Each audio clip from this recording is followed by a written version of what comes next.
Irmãos, nós vamos hoje dar sequência à exposição dos livros, às exposições do livro de Hebreus. E só para nós fazermos um resumo, hoje nós vamos falar sobre incredulidade. Eu fui bastante humilde nesse texto, nesse título. Eu ia colocar incredulidade é o câncer da alma, mas eu achei que ia ficar muito pesado, então fiquei só como incredulidade mesmo. Mas no decorrer do texto a gente vai ver que realmente a incredulidade é o câncer da alma. A incredulidade nos afasta de Deus. E só um resuminho até aqui, o livro de Hebreus é um livro maravilhoso. Últimos dias, irmãos, entendam, desde a primeira vinda de Cristo até a segunda vinda de Cristo, nós estamos nos últimos dias. Então, quando as pessoas dizem assim, os últimos dias, não se assustem, porque nós estamos nos últimos dias. Então, Cristo Jesus é a revelação final, não tem outra revelação, não tem novas revelações. Tudo que o Senhor tinha que nos revelar, Ele nos revelou na sua palavra em Cristo Jesus. Depois, o capítulo 1 e 2, o autor ele usa o capítulo 1 e 2 para mostrar que Jesus Cristo é superior aos anjos. E ele gasta 2 capítulos para fazer isso, porque anjo era uma figura muito importante na religião judaica. Como eu já disse aqui outras vezes, os anjos apareceram no Velho Testamento para muitos reis, muitos profetas. O anjo apareceu para Zacarias no nascimento de João Batista. O anjo apareceu para Maria no nascimento de Jesus Cristo. Anjos apareceram no Velho Testamento para Gideão, para Isaías, apareceu para diversas pessoas. Então, anjo era uma figura muito importante. E no capítulo 3, ele mexe num outro vespeiro. Ele vem falando da superioridade de Jesus sobre Moisés. Rapaz, falar que Jesus era superior a Moisés é mexer no vespeiro. Moisés era o grande líder do povo. Moisés que libertou o povo de Israel. Moisés que deu a lei para o povo. Moisés que era o grande... Quando Jesus ia falar, dizia assim, mas Moisés nos deu a lei. E aí o autor vem dizendo assim, olha, Jesus é superior a Moisés. Moisés foi fiel, foi como servo em toda a casa, só que Jesus é filho. Então há uma superioridade de Jesus em relação a Moisés. E agora, do versículo 7 até o versículo 19, ele vai, baseado em Moisés, ele vai dizer o seguinte, não sejam incrédulos, fiquem firmes. Lembrando que nós estamos falando de irmãos que eram judeus, que se converteram ao cristianismo e eram perseguidos a ponto de morrer, perseguidos a ponto de perder as suas casas, perder os seus bens, perder a sua família, ser afastado de todos os seus entes queridos. Então não era uma perseguição de que, você é crente, fica para lá. Não, é uma perseguição muito pior do que a gente possa imaginar. E agora o autor está dizendo o seguinte, fiquem firmes, não desanime, não voltem atrás, não troquem Jesus por nada, porque não há nada melhor para você trocar. E aí eu quero falar então sobre a incredulidade. Quero ler aqui, Hebreus 3, de 7 a 19. Diz assim, assim pois, como diz o Espírito Santo, hoje, se ouvirdes a sua voz, não endureçais o vosso coração, como foi na provocação, no dia da tentação no deserto, onde os vossos pais me tentaram, pondo-me à prova, e viram as minhas obras por 40 anos. Por isso, me indignei contra essa geração e disse, estes sempre erram no coração, eles também não conheceram os meus caminhos. Assim, jurei na minha ira, não entrarão no meu descanso. Tende cuidado, irmãos, jamais aconteça haver em qualquer de vós perverso coração de incredulidade que vos afaste do Deus vivo. Pelo contrário, exortai-vos mutuamente cada dia, durante o tempo que se chama hoje, a fim de que nenhum de vós seja endurecido pelo engano do pecado, porque nós temos tornado participantes de Cristo, se de fato guardarmos firme até o fim a confiança que desde o princípio tivemos. Enquanto se diz, hoje se ouvirdes a sua voz, não endureçais o vosso coração como foi na provocação. Ora, quais os que tendo ouvido se rebelaram? Não foram de fato todos os que saíram do Egito por intermédio de Moisés? E contra quem se indignou por 40 anos? Não foi contra os que pecaram, cujos cadáveres caíram no deserto, por causa da incredulidade? E contra quem jurou que não entrariam no seu descanso, senão contra os que foram desobedientes? Vemos, pois, que não puderam entrar por causa da incredulidade.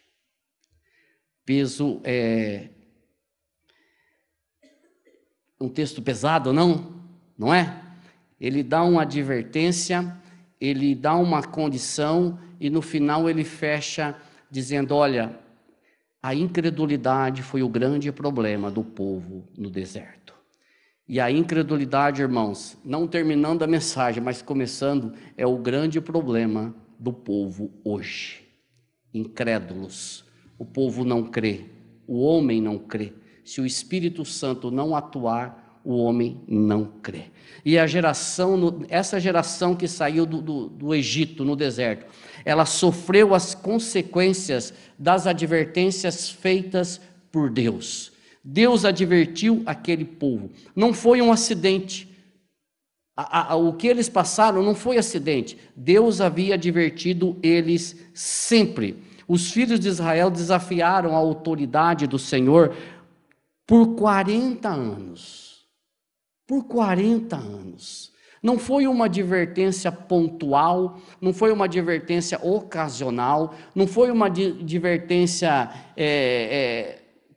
por acaso, foi uma advertência premeditada, foi uma desobediência, melhor dizendo, premeditada, durante 40 anos, E a lição é muito óbvia. A verdadeira obediência do coração vai além de meras recepções de instrução. A Bíblia nos adverte em 2 Timóteo 3,16, um dos proveitos da Bíblia está ali, que ela serve para correções e para ensino.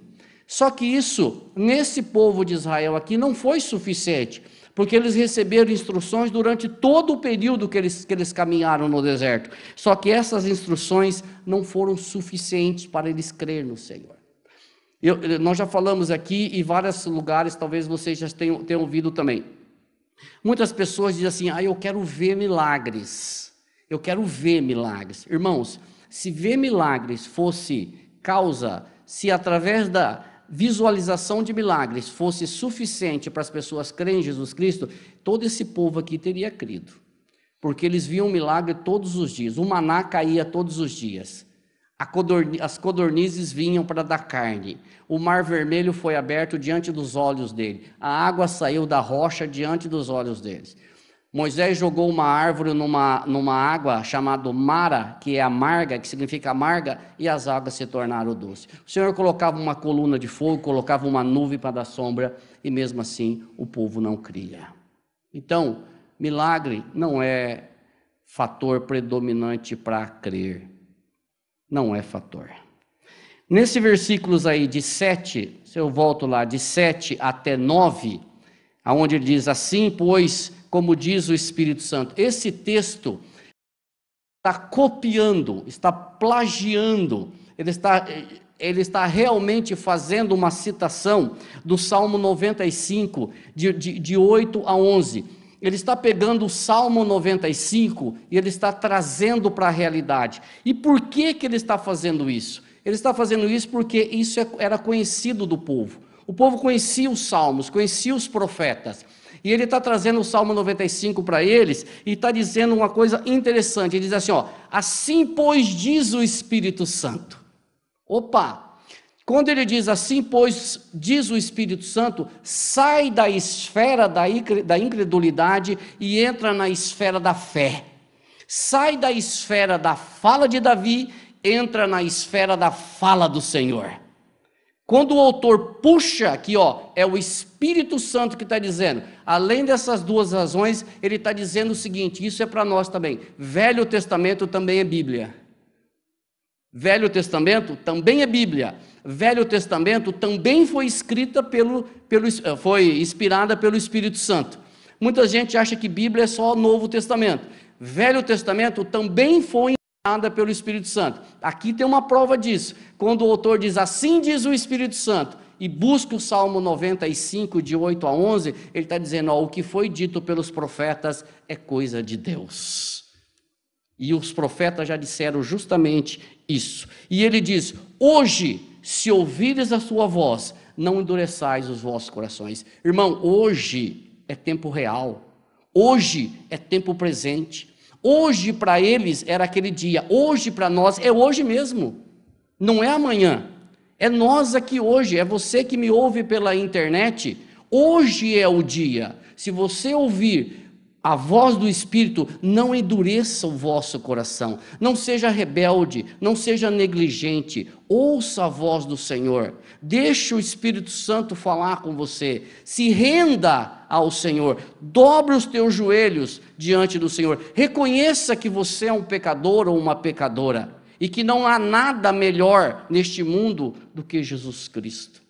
Hoje, se ouvires a tua voz, não endureçais os vossos corações. Hoje aconteceu para vocês um dia, aconteceu para mim um dia, aquele dia era o hoje, e hoje pode ser o dia de tantas pessoas que estão nos ouvindo, e hoje pode ser o dia que você vai ser usado pelo Senhor para anunciar essa graça a outra pessoa. Então, hoje é hoje mesmo, não é uma figura de linguagem. Se ouvires a voz do Senhor, não endureçais o vosso coração. Muitos irmãos, muitos alegam desculpas demais para não responder o chamado do Senhor. Muitos dizem, eu tenho muita coisa para fazer, eu sou muito pecador, tem muitos hipócritas nas igrejas, igreja só fala de dinheiro, tem muitas desculpas, mas é o Espírito Santo que está falando. Hoje, se ouvires a sua voz, não endureçais os vossos corações. Porque ele diz o seguinte, não endureçais os vossos corações como foi no dia da provocação e da tentação. Não parece duas palavras comuns? Provocação e tentação. Mas por que está dizendo como foi no dia da provocação e no dia da tentação? O que significa isso? Dia da tentação e dia da provocação. Houve um dia que aconteceu isso. E sabe quando foi isso? Quando o povo saiu do deserto, eles passaram pelo Mar Vermelho, eles chegaram num lugar chamado Mara, e ali o Senhor fez a água amarga se transformar em doce, o Senhor mandou o maná, o Senhor mandou a codornize, aí eles chegaram num lugar chamado Refidim, só que ali não tinha água, e eles contenderam, eles brigaram, eles murmuraram contra Moisés, eles reclamaram, só que irmãos, a reclamação daquele povo, entenda isso, não era contra Moisés, a reclamação daquele povo era contra Deus. Quem tirou o povo do Egito não foi Moisés, Moisés foi um instrumento. Quem tirou o povo da casa da servidão foi Deus que tirou. Moisés foi só um instrumento, foi o condutor, foi o líder, só que Deus que tirou o povo da casa da servidão, e o Senhor fala isso, eu que vos tirei da casa da servidão com mão forte. E quando chegaram nesse lugar chamado Refidim, eles contenderam, eles brigaram, eles murmuraram, e eles falaram assim, por que a gente não volta? Porque não tem água. Você tirou nós do Egito, Moisés, para matar nós de sede aqui? Nós, a nossa família, o nosso gado. Por um acaso, esse Deus seu não está no nosso meio ou não está? Esse Deus responde ou não responde? Ele está no nosso meio ou não está? Ou seja, Deus só está quando responde de forma positiva. E o nome daquele lugar chamou-se Massá e Meribá, que significa provocação e tentação. Isso está em Êxodo 17:7, que diz assim, e chamou o nome daquele lugar Massá e Meribá, por causa da contenda dos filhos de Israel, e porque tentaram ao Senhor, dizendo, está o Senhor no meio de nós ou não? Duas tentações, provocação e tentação, Massá e Meribá. O povo contendeu, o povo provocou, o povo tentou ao Senhor. Por isso que eu disse no início e repito, a a indignação do Senhor. Vou colocar essa palavra indignação quando ele diz assim, eu jurei que eles não entrarão no meu descanso. Não foi por um acaso, foi porque o povo provocou o Senhor durante muito tempo. A incredulidade do povo, a dúvida sobre o cuidado de Deus, a murmuração do povo não era contra Moisés e Arão, mas era contra o Senhor. O alerta do autor aos Hebreus era justamente para não cair na mesma tentação, na mesma incredulidade. A advertência do autor aos Hebreus é a mesma advertência para mim e para você hoje. Não tente, não provoque o Senhor, do tipo, o Senhor está no nosso meio ou não está? Ele está no nosso meio. Só que Ele não atende a minha vontade e a sua vontade do jeito que você acha que Ele tem que atender. Ele não nos responde segundo os nossos caprichos. Ele não fala com você, comigo, da hora que você quer, na hora que eu quero. Ele é o Senhor, Ele sabe de todas as coisas. Ele tem os planos dEle, e os planos deles não são frustrados. Os caminhos do Senhor não são os nossos caminhos. Os pensamentos do Senhor não são os nossos pensamentos. Por isso, irmãos, fiquemos firmes. Fiquemos firmes. Nós não andamos por vista, nós andamos por fé. Eu não preciso ver, eu não preciso sentir arrepio, eu não preciso sentir o corpo formigar, como disse aqui o pastor Heber, mas eu creio porque eu ando por fé. E o Senhor está no nosso meio. Podem ter certeza disso. Hebreus, aí depois que ele faz essa advertência, ele fala sobre a indignação do Senhor, aí ele fala Hebreus 3, de 10 a 11, ele fala sobre essa indignação.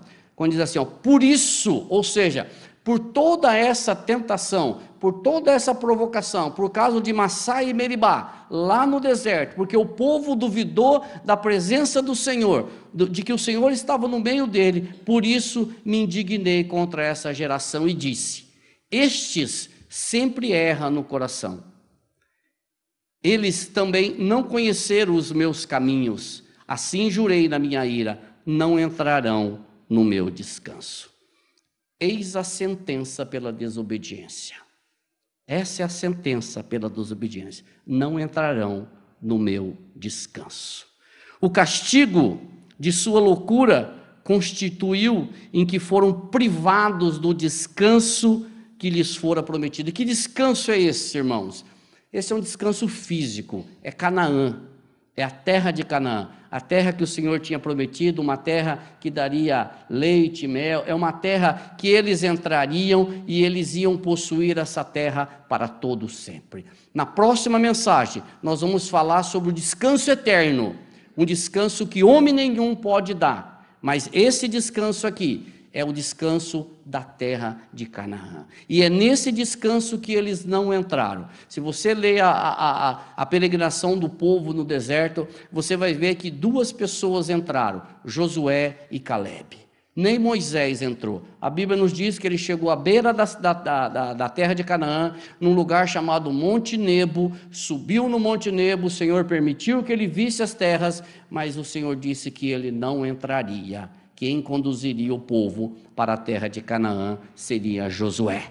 E foi Josué que entrou, juntamente com uma geração que nasceu no deserto. Por isso que o povo caminhou durante 40 anos, e a Bíblia diz que ali ficaram todos os cadáveres daquele povo. Eles haviam sido perseguidos no deserto, vagaram pelo deserto. A terra de Canaã seria a maravilha que estariam à frente deles, se eles tivessem seguido, se eles tivessem crido no Senhor. Em Hebreus 3:12, o autor traz uma advertência para eles e ao mesmo tempo para nós.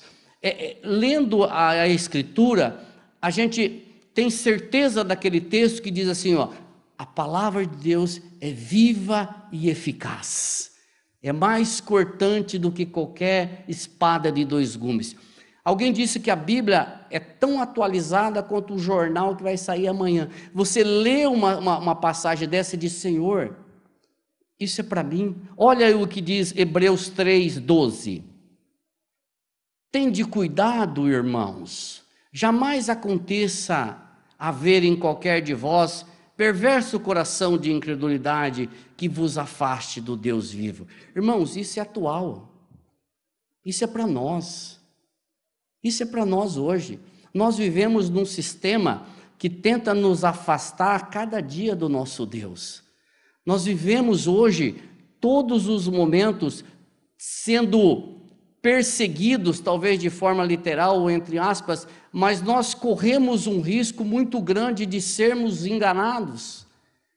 Irmãos, não se enganem vocês, não há trégua, não há trégua. Nós temos uma guerra, estamos no meio de uma guerra. Não pensa que o nosso adversário ele está satisfeito, mas essa guerra ela já foi vencida na cruz do Calvário por Cristo Jesus. Quando ele foi crucificado, a Bíblia diz que ele expôs ali todo o principado e potestade e triunfou sobre eles. E também diz que ele rasgou o escrito de dívida que era contra nós. Há vitórias, mas nós passamos ainda por momentos de angústia, de perseguição, de lutas, de tribulação, de provocação. Por isso, esse versículo serve para mim, serve para você na íntegra, no dia a dia. Irmãos, jamais aconteça haver no Flávio, no Danilo, no João, no Pedro, qualquer fagulha de incredulidade, porque a incredulidade te afasta de Deus. A incredulidade me afasta de Deus. Não sejamos incrédulos, irmãos. E o autor faz essa advertência porque aqueles irmãos eram cristãos como eu e você. Aqueles irmãos também tinham fome, tinham sede, eles eram de carne e osso, eles tinham medo também, eles tinham família, eles tinham casa. É a mesma advertência que ele faz para nós, ele faz para aqueles irmãos. Ó, irmãos, fiquem firmes, não desistam, porque o Senhor Jesus é melhor do que qualquer coisa que vocês já conheceram. E a advertência consistia justamente em ou você afasta a incredulidade, ou a incredulidade afasta você.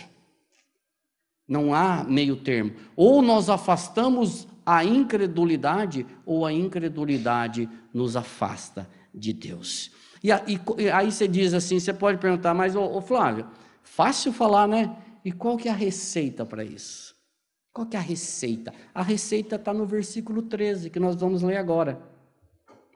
Pelo contrário, exortai-vos mutuamente cada dia, durante o tempo que se chama hoje, a fim de que nenhum de vós seja endurecido pelo engano do pecado.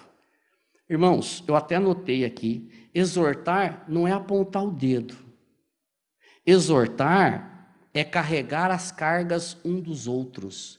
Exortar é encorajar um ao outro. É poder conversar com o irmão sem medo, sem reserva, sem angústia.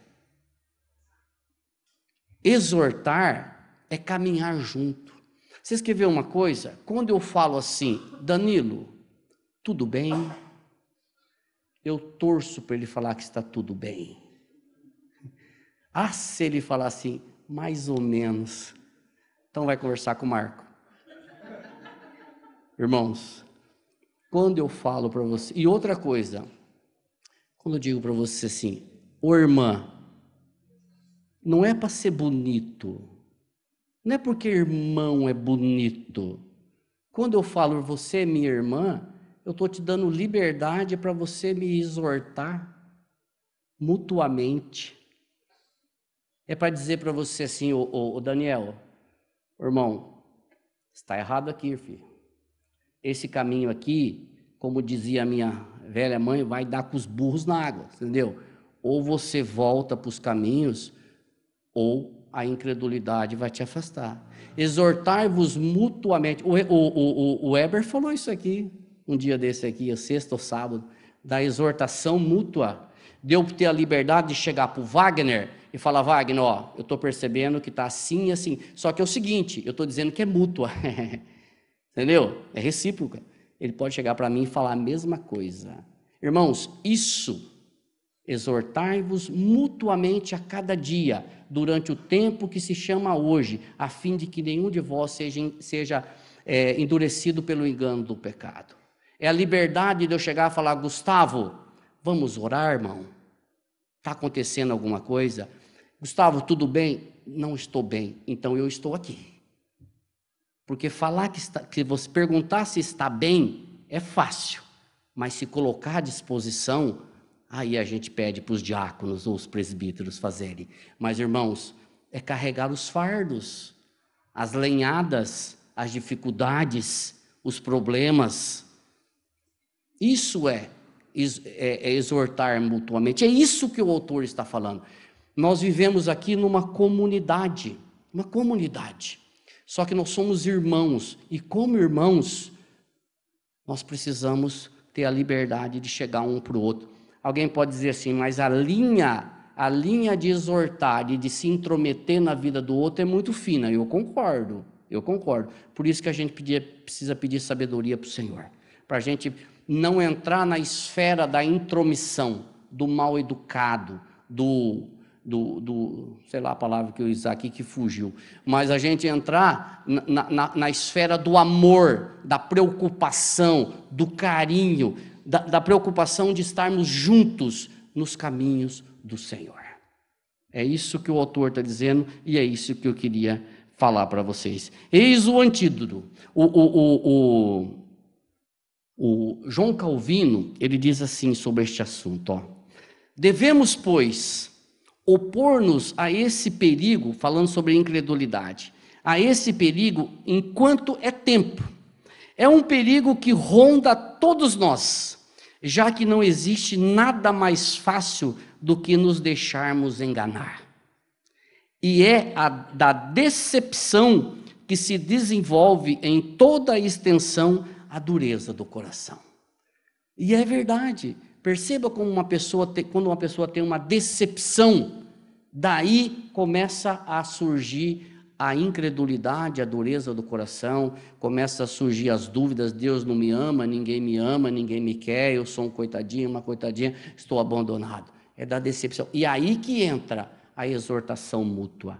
Irmão, tudo bem, vamos caminhar juntos, vamos andar, vamos orar, vamos ler a palavra, vamos gastar tempo nós dois, nós três, nós quatro, vamos buscar o Senhor, vamos nos enriquecer na palavra do Senhor.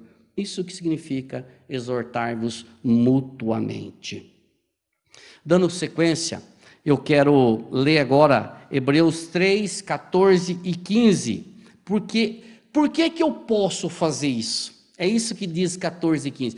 Por que o ímpio não pode? Por que eu, como crente, você como filho de Deus ou filha de Deus, por que você pode fazer isso? Porque ele diz assim, porque nós temos tornado participantes de Cristo. Se de fato guardarmos firme até o fim a confiança que desde o princípio tivemos, enquanto se diz, hoje se ouvides a sua voz, não endereçais os vossos corações, como foi na provocação. Irmãos, se eu digo para você, se nós somos irmãos, é porque nós temos um único Pai. E o nosso Pai é Deus, que nos fez filhos dele. Nós não nos tornamos por a nossa própria vontade. Ele nos fez filho em Cristo Jesus. E se Deus é o nosso Pai, e nós somos irmãos, porque nós temos um irmão mais velho chamado Cristo Jesus. Então nós somos da família de Deus. Nós nos tornamos participantes de Cristo. Ele é o meu Senhor. Eu até coloquei aqui, fomos unidos a Cristo, somos um com Ele, Cristo nos atraiu nele, Cristo vive em mim, Gálatas 2, 19 e 20, eu recebi Cristo como meu Senhor e Salvador, o pecado já não é mais o meu Senhor, Cristo é meu Senhor. Romanos 6,6 diz isso, saibam disso. Romanos 6,6 inicia assim, fique sabendo disto, que já foi crucificado com ele o nosso velho homem, para que o corpo do pecado seja destruído e não sirvamos o pecado como escravo. Irmãos, nós somos libertos do pecado. O pecado não manda mais na minha vida, não manda mais na sua vida. Ele não é teu Senhor, o Senhor é Cristo. Por quê? Porque eu me tornei participante de Cristo. Já não sou eu mais quem vive, mas Cristo vive em mim. Diz Gálatas 2, Ele é o meu Senhor, Ele é o meu Salvador. Eu fiquei chocado quando o Weber disse aqui, esse final de semana, que às vezes nós criamos outros deuses. Falei, Senhor, não faço parte dessa turma não, e faz, pior que faz. Misericórdia, Senhor. Eu não quero ter outro Deus, porque não foi outro Deus que me salvou, foi o único Deus verdadeiro. Foi o único Filho dele, unigênito, Jesus Cristo. E só diante dele que eu quero me prostrar. Senhor, arranca de mim qualquer fagulha de incredulidade. Algo, seja qualquer coisa que me afaste do Senhor. Porque eu não quero me afastar do Senhor. Mas a advertência, ele vem aqui, logo aí no início, porque nos temos tornado participantes de Cristo, se de fato guardarmos firme. Da mesma forma que o Weber falou, eu vou falar aqui também. Claro que com muito menos propriedade. Se guardarmos não é condição. Pelo contrário, já que nós somos filhos, então permanecemos no Senhor. Não é, hoje eu estou, amanhã eu não estou. Não, nós somos filhos de Deus. Nós somos servos de Jesus Cristo. Então guardemos isso para todo sempre, porque Ele nos ajuda. Há também, irmãos, muitos que meramente iniciam no Evangelho e depois descambam, depois vão embora. Dessa falta de compromisso, surge também o desinteresse. E o desinteresse, ele gera a incredulidade. O tempo é hoje.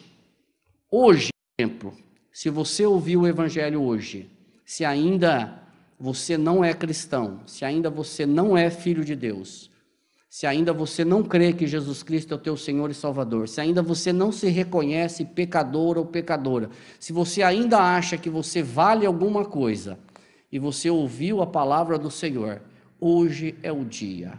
Se renda diante do Senhor. Nunca devemos estar estagnados.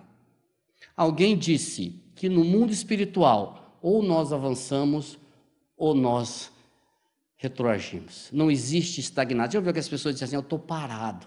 Não, você não está parado não. Você já voltou há muito tempo. Alguém faz uma ilustração da seguinte maneira, quando você sobe numa bicicleta, ou você pedala ou você cai. Quando você vai nadar quem já morou no sítio aqui, sabe que é nadar em correnteza. Quando você vai nadar em correnteza, ou você dá abraçada e vai para frente, meu amigo, ou você vai lá para trás. Não tem parada. E na vida espiritual, não tem parada. Ou nós avançamos, ou nós retrocedemos. E o meu desafio com todos vocês é que nós avancemos. Cada dia mais, avancemos para o alvo. O alvo é Cristo Jesus. Nós cantamos aqui que nós ansiamos pela volta do Senhor. Não é isso que nós cantamos aqui? Não tem um hino que nós cantamos há pouco? Nós celebramos, esperamos ansiosamente pela volta do Senhor. Irmãos, não sei se você sabe, mas Ele vai voltar. Não sei quando, mas vai voltar. E para terminar, eu quero ler Hebreus 3, 16, 18, que diz assim, ora, quais os... E aqui ele diz, a gente já sabia ali no passado, mas aqui ele esclarece de quem ele está falando. Ora, quais os que tendo ouvido se rebelaram? Não foram de fato todos os que saíram do Egito por intermédio de Moisés? E contra quem se indignou por 40 anos? Não foi contra os que pecaram, cujos cadáveres caíram no deserto, e contra quem jurou que não entraria no seu descanso, senão contra os que foram desobedientes? Está aqui. Todo o contato que o povo teve durante 40 anos não foi suficiente para eles crerem. O texto deixa claro que Deus não se irou com o povo sem justa causa. Não foi sem justa causa, foi com justa causa.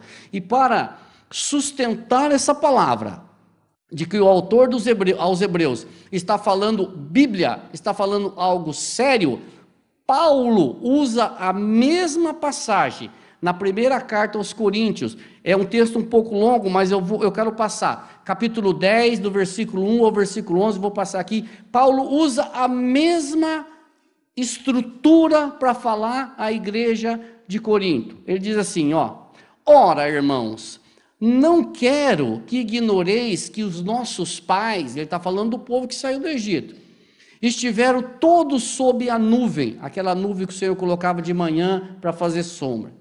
E todos passaram pelo mar Vermelho, tendo sido todos batizados, assim na nuvem como no mar, com respeito a Moisés.